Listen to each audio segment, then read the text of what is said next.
Did you like to? Who was coming? You guys had a 10-point lead with 7 half. There wasn't anybody with a bench cover. No one not wearing a uniform anyway.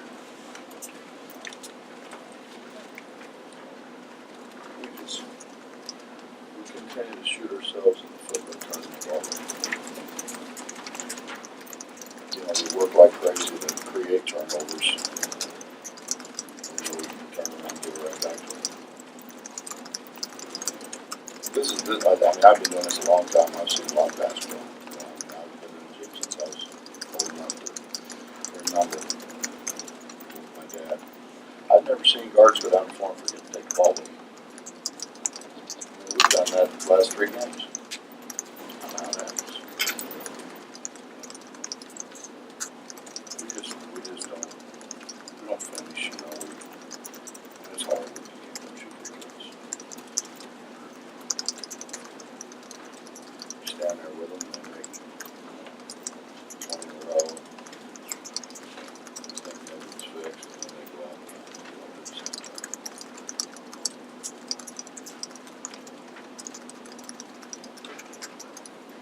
Do what? Bring us closer to them.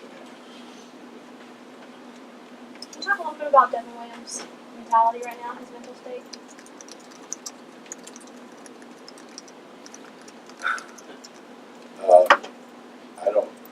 I'm not qualified to analyze Devin's mental state. I'm the ball coach. That's right.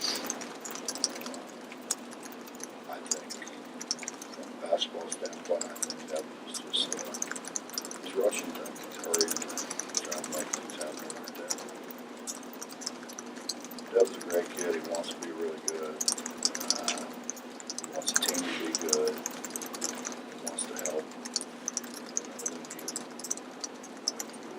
force things, try to help, you know, help you hurt. You can't continue to turn the ball over. How much of an impact do you think the way your team responded to those 2 technicals in the first half had on the whole course of the game? I don't know. Did you ask them? I just, you know, I'm to the point I'm going to defend our guys. You know, they can't do it, obviously. Trick got technical for I don't know what happened. But I'm going to defend them. You know, it wears on you. How do you think Nate Adrian played in his first start of the year? I thought Nate had his best game, maybe of his career. He was really good. Passed the ball, kept the ball going, kept the ball moving. I thought defensively he was really, really good. And he made some shots, but I mean, I think his floor game was very, very good. Coach, did Tavon Myers take a step forward tonight? Yeah, I mean, you know, we've talked about it. Takedown dug himself a hole, and you know, I think the great thing about him is his attitude's been great. You know, he knows he put himself in that position. He's a guy who's got to get himself out. And I think he's starting to take advantage of the opportunities that he gets. Yeah, I mean, you know, the better you play, you know, it's kind of like I had a guy who was when I took over at Akron, he was a starter for the other coach. And he wasn't playing very well. And he came in, he said, "Coach, I could play better if you were more positive." I said, "I could be a hell of a lot more positive if you were a better player." You know, that goes both ways. And I think the more positive things that Tay does, obviously, the more confidence we're going to have. What's long term for East? I don't know. I would hope you could go back to practice on Thursday, but I don't know that.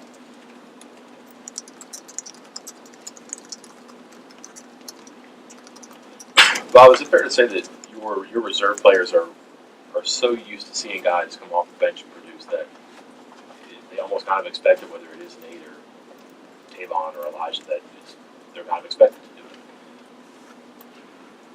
Yeah, I mean, I think Jay Sean and Tariq have been very good at coming off the bench and making a difference.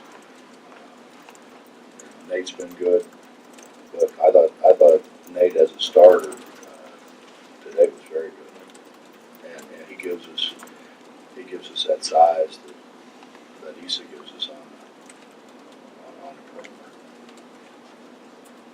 So Jay Sean, I know is just so much more comfortable coming off the bench.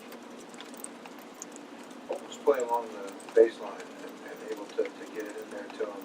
Something you guys solved for the first game, or What's that again? Holmes play, getting those close shots along the baseline, just something you guys saw, or? They overhelp and they just weren't going to guard John on the perimeter. And so when they overhelp, we were trying to get John to cut into the seams. Yeah, That was there. yeah. They were probably there way more than what we got in the ball. You didn't get shots, but you feel good defensively. You guys held them to pretty low percentage.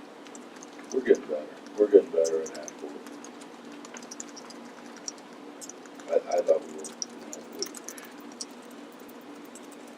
we just fundamentally we weren't very good in Manhattan against with no pressure. We talked about that and showed them on the film. Tried to clean that up. We still, I think we can get a lot better. But I think the positive today was I thought we had more bounce in our step again. We've been kind of like a half a step behind everything. We ran balls down from behind again.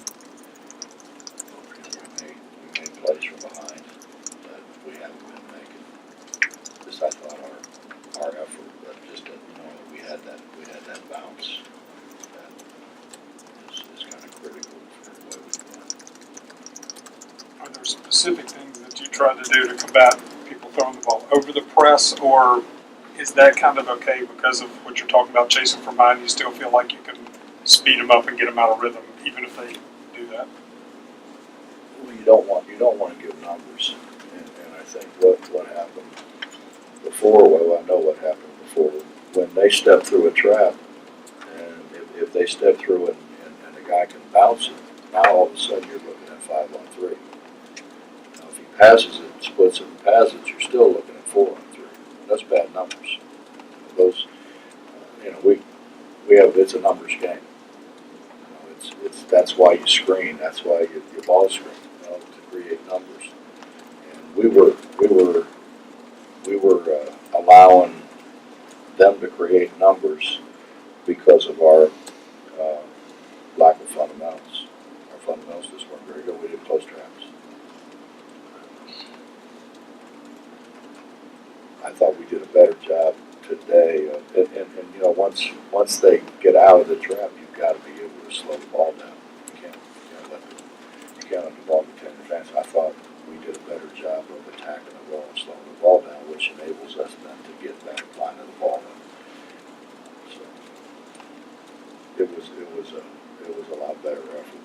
We still could have done some things better. I didn't think we rebounded as well as we wanted to do. But a lot of that's when Devin's not in the game. We're not going to rebound as well. When you look ahead to Florida this weekend, is having the SEC challenge game in the middle of the conference schedule a different feeling than previous years? It's been in the middle of the non-conference schedule. I haven't thought about it. We have assistant coaches really do the scouts, so I know Larry has that scout, so I know Larry's been watching Florida, but I don't want to get confused, So I haven't. I'll start doing that tonight. Tomorrow, we got tomorrow off, so I'll do that tomorrow. Try to familiarize myself. I don't know anything about them, and I know I saw a little bit of one game, and they seem like they play kind of like we do.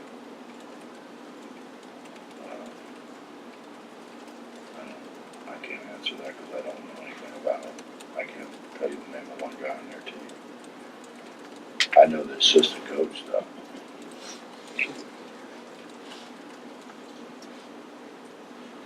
Anything else? Thank you.